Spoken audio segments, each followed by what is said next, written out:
Dames en heren, dat waren de vier Mesdames et belangrijke messieurs, inhoudelijke thema's waar ons ce sont college les aan het 4 werken thèmes is. principaux Het sur is lesquels le natuurlijk collège travaille. belangrijk wat de Il est bien nieuwe sûr important de federale regering savoir ce daarvan que le vindt. nouveau En gouvernement in het fédéral bijzonder wat de pense West-Vlaamse de minister van ces Justitie, Vincent principes. van Quickenborne, Et en daarover denkt. particulier, notre En tout dus nouveau gaan we ministre de la nu naar Justice, de Vincent Van minister. Meneer van Quickenborne. Quickenborne, Nous dank u allons wel donc om donner er la vandaag parole à bij notre te zijn, om ministre. live kennis te Merci maken, d'être ook présent pour met alle prendre mensen le die temps de werken voor de rencontrer hoven en toutes ces rechtbanken. personnes qui Ja, en zoals ik het travaillent al zei, pour les we cours et hebben les het gehad over tribunaux. 4 Et comme je grote vous ai déjà domeinen, dit, on a waarom parlé de geregeld wordt. 4 grands Belangrijk ook. thèmes.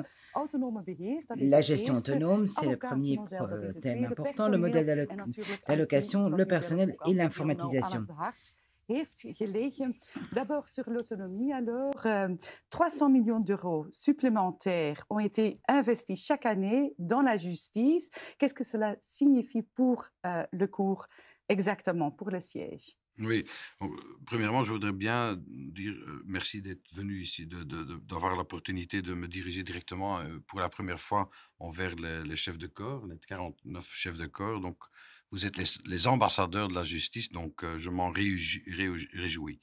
Donc, votre question sur le financement, c'est vrai que pour la première fois depuis des décennies, on va investir dans la justice un budget au total de 1,9 milliard d'euros, mais donc on a un budget supplémentaire de 300 millions d'euros, c'est-à-dire 250 millions d'euros en ce qui concerne le personnel et les frais de fonctionnement et 50 millions d'euros pour les investissements, notamment dans l'informatique.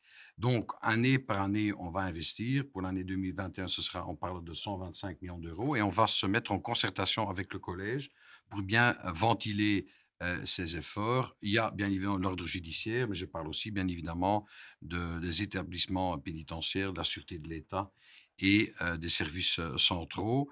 Donc ça, c'est important. 2, il faudra aussi faire une économie, ça c'est clair, moins grande que des autres départements comme les finances, mais quand même une économie de 0,89%.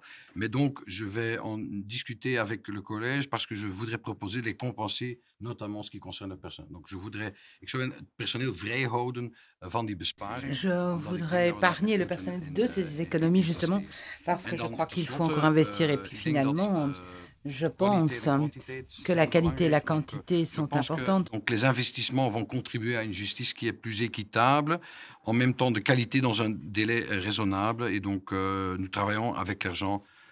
Nous travaillons avec l'argent des contribuables, donc il faut quand même, dès lors, ça doit être utilisé avec parcimonie.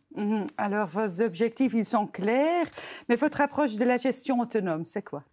Il y a la loi 2014, la loi de Annemie Turtelboom, qui n'est pas encore exécutée, ça c'est clair. Donc, qu'est-ce qu'il faut faire? Il faudra quand même avoir des contrats de gestion entre moi, le ministre et les collèges, pour donc associer les enveloppes budgétaires. Donc, il y a un projet de base, donc il y a le plan de gestion qui sort du collège. Et donc, c'est une très bonne base. En fait, cette base m'a donné, lors du 11 novembre, donc la commémoration de l'armistice, donc une date symbolique. Et donc, je sais que le collège, mais en même temps aussi le collège du ministère public et la Cour de cassation sont en train de faire le même exercice. Et qui doit prendre une initiative maintenant? Mais donc, l'initiative est prise par le collège. Et donc, ce que moi, j'ai quand même constaté en faisant connaissance avec Fabienne Bayard, la présidente, et avec Bart Wellox, qu'il y a quand même énormément de talent parmi ces deux personnes, mais aussi par le service de soutien. Il y a aussi, ça c'est important de dire, une volonté d'avancer sur le sujet. Et donc, le plan de gestion, pour moi, est la base de discuter. Donc, j'ai déjà eu des contacts constructifs. Pour moi, le collège est le point de contact. Et je vais entamer maintenant les négociations. Et en même temps, je serai aussi un ministre du terrain parce que j'ai déjà visité nombre de prisons aussi, des cours. Je le ferai en Wallonie, à Bruxelles et en Flandre parce que je voudrais bien faire connaissance avec les talents de la justice. OK, sur quoi se centrera votre attention alors? Ben, je pense que pour moi, le plus important, c'est d'avoir un modèle d'allocation qui est dynamique. Dus ik denk dat flexibilité, en fait. Ja, flexibiliteit. Ik denk dat het belangrijk is om... Oui, je crois qu'il est important non seulement de mesurer la charge de travail, mais également d'analyser les objectifs. Et ça veut dire que la justice doit offrir de la qualité, pas seulement de la quantité. Il s'agit de délais raisonnables et de gérer correctement les moyens. Et en attendant de ce nouveau modèle d'allocation, je crois qu'il faut que les différents qu'il faut essayer d'arriver à une meilleure flexibilité et pour permettre donc aux chefs de corps de pouvoir faire des choix et tout le monde n'a pas besoin des mêmes choses et il faut leur faire confiance par rapport à ces choix aux chefs de corps. Oui, j'ai été visiter par exemple le tribunal d'Anvers où le président Bartwelox a déjà pris pas mal de décisions pour améliorer le fonctionnement. La présidente Fabienne Bayard a fait énormément de travail pour rediviser un peu le travail. Donc, il y a déjà des modèles qui existent, mais il faut maintenant les généraliser pour tout le pays. Ja. Hoe ziet u, hè, want we hebben het over On parle justement de ce modèle d'allocation et cette répartition des moyens. Comment voyez-vous cette répartition? En particulier, à qui sont-ils destinés ces moyens? On parle du personnel, entre autres, en attendant de la finalisation du nouveau modèle d'allocation. Oui, le plus important par rapport à ce modèle d'allocation, c'est qu'il faut donner la possibilité aux personnes elles-mêmes d'utiliser ces moyens. Il faut leur faire confiance. Il faut tenir compte évidemment de la charge de travail. Un modèle a été développé pour voir où se situe cette charge de travail sur base de mesures objectives et leur donner les moyens en fonction de cette charge de travail et tenir compte des objectifs. Est-ce qu'on traite les dossiers en délai raisonnables? Donc, on va entre autres tenir compte non pas seulement de la quantité, mais également de la qualité. C'est important pour moi. Et également prêter une attention en particulier à l'innovation. Voyez ce qui se passe à Gand, à Anvers, au Limbourg. Ce sont de super projets qui fonctionnent très bien et qui peuvent être utilisés dans tout le pays et qui nous permettent d'avoir une bonne justice.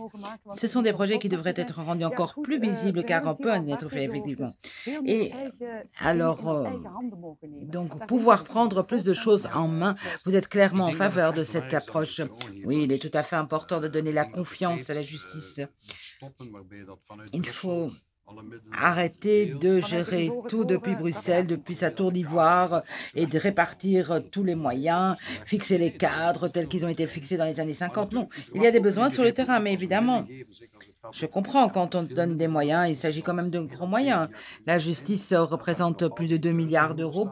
Il faut qu'il y ait un certain retour. Mais au sujet de ce retour, je veux avoir une concertation avec le collège et avec la présidente. Alors, on vient maintenant à la gestion du personnel. C'est quand même un des points importants. Examen d'accès à la magistrature, vous le savez. C'est dû à quoi, vous pensez? Je pense que c'est un problème d'image. L'image de justice n'est pas très positive, pour dire en réalité. C'est pas trop dynamique, en fait, dans la tête des gens, en fait. Mais les gens, il y a beaucoup de talent en justice. Et je connais des noms, je ne vais pas citer les noms parce que c'est toujours un peu délicat, mais il y a des gens créatifs qui font de leur meilleur. Et je pense qu'il faut aussi donner un peu plus de place aux histoires plus positives. Il y a des histoires positives, parce que quand on parle de justice, on parle toujours des choses négatives, mais des choses positives qui se passent chaque jour en justice. Et donc, je pense qu'il faut montrer à tous les juristes, notamment à tous les étudiants qui sont là, à Gand, à Liège, partout dans les universités, qu'on peut avoir un avenir dans la magistrature. Et donc, je veux rendre la fierté à la profession et notamment aussi de demander explicitement aux chefs de corps de nous donner des idées comment on peut motiver les gens, notamment les jeunes, les juristes, les avocats, pour entrer en magistrature. Parce qu'on en a besoin, parce que c'est le troisième pilier de notre démocratie. C'est l'indépendance, c'est le pouvoir judiciaire, et on a besoin d'un pouvoir judiciaire qui est de grande qualité. Mais quel enthousiasme pour un premier ministre, pour un ministre plutôt. Alors le collège travaille à un plan d'action vraiment pour promouvoir en fait l'attractivité de la justice. Et quelles initiatives comptez-vous faire vous-même? Il y a des nombreux programmes maintenant dans les médias, vous les connaissez, sur la magistrature. Et ce sont des histoires, les gens s'intéressent, ça c'est une chose. Deux, je pense qu'il faut qu'on explique aussi, et pour moi c'est la communication qui est importante, que la communication qui est faite par les magistrats, qu'on leur donne encore plus de place. Et notamment les journalistes comme vous êtes une excellente journaliste du Belang van Limburg, les journalistes demandent aussi plus d'explications de la part de la magistrature, tout en respectant l'indépendance, ça c'est clair, mais expliquer de manière simple pour les gens, les téléspectateurs, pour les lecteurs, c'est quelque chose dont on a besoin. Et avec quel partenaire vous voulez faire tout cela, toutes les nouvelles initiatives? Oui, le collège est un partenaire hyper important pour moi. Et je suis heureux que ce collège a été érigé il y a quelques années, avec la présidence maintenant, parce que le collège est un collège qui est professionnel avec un service d'appui que je connais maintenant. Vous savez que j'ai déjà rencontré pendant les 7 premières semaines des gens, mais j'ai déjà rencontré le collège pour 4 fois déjà, 4 fois en 7 semaines. Donc je pense que ça montre quand même l'importance que j'attache à ce collège. Et pour moi, ce sont les interlocuteurs les plus importants. OK, l'accord du gouvernement renvoie également au développement d'un statut social. Vous le savez mieux que moi. Le collège a préparé une proposition. Et qu'est-ce que vous en pensez alors? Oui, donc ce statut de la magistrature, il est important. On en parle déjà depuis longtemps. J'ai parlé avec le collège là-dessus. J'ai parlé aussi avec le conseil consultatif de la magistrature, avec les 2 présidents en direct. Il y a quand même des choses à régler, c'est-à-dire le travail en temps partiel, le congé parental, le régime des congés de maladie. Ce sont des choses qui ne sont pas réglées pour ces magistrats. Et je veux aussi améliorer l'espace de travail, notamment en ce qui concerne la modernité, le digital, numérisation. Donc là, il y a énormément de travail à faire, mais j'espère, c'est ce que Monsieur Gaines, qui était le ministre de Justice avant moi, a dit, il espère avec moi qu'on peut finalement arriver à un bon statut pour la magistrature. OK, mais pour être concrète, quelle est votre méthode de travail dans ce... Discuter. Donc c'est vrai qu'il y a des plans qui ont été préparés par le conseil consultatif. Il y a aussi les plans notamment par les différents collèges, collège du ministère public, collège des cours et des tribunaux, cours de cassation. Donc là, essayons de les mettre ensemble, regarder les droits et les obligations et finalement arriver à un accord. In dialoog gaan, het is altijd het belangrijkste wat er is. Dialogue, évidemment, c'est toujours ce qui est le plus important. Et alors, parlons maintenant de ce 4e pilier, donc c'est l'informatique. Vous avez dit tout à fait au début de cet entretien, vous prévoyez donc 50 millions d'euros supplémentaires par an. Et quelles sont vos priorités en ce qui concerne le siège? Alors, l'IT est très compliqué aujourd'hui, mais le but, c'est qu'un dossier digital puisse être réalisé dans les affaires pénales et civiles. Donc, du début jusqu'au prononcé, on arrive à avoir un dossier digital. Il existe déjà certains éléments pouvant composer ce dossier. Donc, les avocats peuvent, à partir de leur propre plateforme, déposer donc un dossier. Il y a d'autres instruments qui existent du côté output, donc JC, donc qui permet aux arrêts, en tout cas, d'envoyer au juge. Ça fonctionne très bien, donc ce sont des choses qui doivent se faire, ce sont des éléments. Et je remarque sur le terrain que les chefs de corps connaissent ce système, donc tous les tribunaux essayent d'être pourvus de ce système, mais c'est un système relativement agile, l'interface surtout. Et donc l'interface est vraiment vieillotte, il faut améliorer les choses, ça je le sais. Il faut vraiment beaucoup plus tenir compte de ce qu'on attend sur le terrain. C'est ce que j'avais demandé, il faut être honnête. Dans le passé, on a souvent oublié, pas tenu compte des besoins sur le terrain. Est-ce que vous avez plus les écouter? Oui, vraiment. On a vraiment commis cette erreur dans le passé, qu'on a dit trop, trop souvent, voilà, soit si les programmes, voilà ce qu'il faut faire. Il faut travailler de bottom-up. Donc, chaque semaine, le lundi matin, je peux vous communiquer les horaires. Nous avons une réunion avec les services d'appui qui travaillent pour Mme Maillard, M. Widoux, donc les services d'appui et les services d'appui de notre cabinet, de 2 personnes. Une de ces personnes du cabinet vient d'ailleurs du service d'appui pour dire que c'est un bon transfert. Et nous travaillons ensemble pour réaliser une roadmap, donc vers où on va aller avec cette digitalisation. Donc avec les champs de code qui doivent faire le travail, qui travaillent avec ICT. Donc on doit vraiment améliorer, on peut vraiment améliorer les choses et arriver à quel document de quelques pages, disons voilà, à toutes les personnes travaillant dans les cours et tribunaux, voilà ce que nous voulons faire.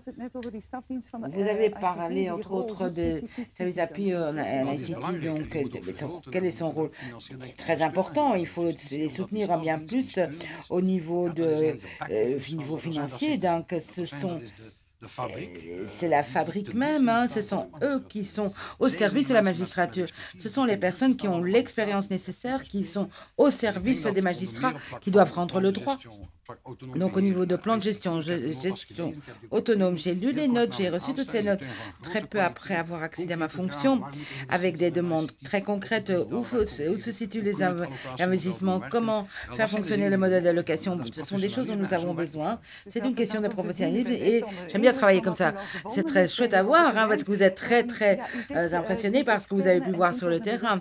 Alors, vous parlez de ces besoins internes et externes. Je vais vraiment les écouter. Il existe déjà un projet qui s'appelle Just New, que le collège a élaboré lui-même. Alors, comment voyez-vous cela? Eh bien, après, j'espère que nous aurons un nouveau système. Ce sera pour mon successeur. Je suppose que c'est comme ça que fonctionne la politique, mais que disons dans cette législature-ci, on réalise des choses avec un très bon système informatique. Oui, d'accord, on en parle depuis longtemps. Mais quelle est la grande différence? Pourquoi est-ce que ça marcherait maintenant? Nous avons amélioré le système existant et nous l'avons.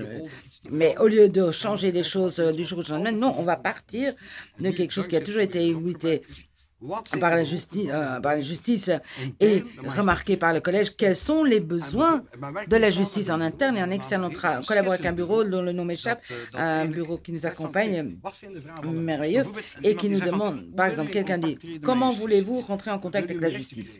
Voulez-vous recevoir un message, par exemple? Donc, on va, sur base de ces questions, de ces réponses, essayer d'élaborer donc le modèle ICT.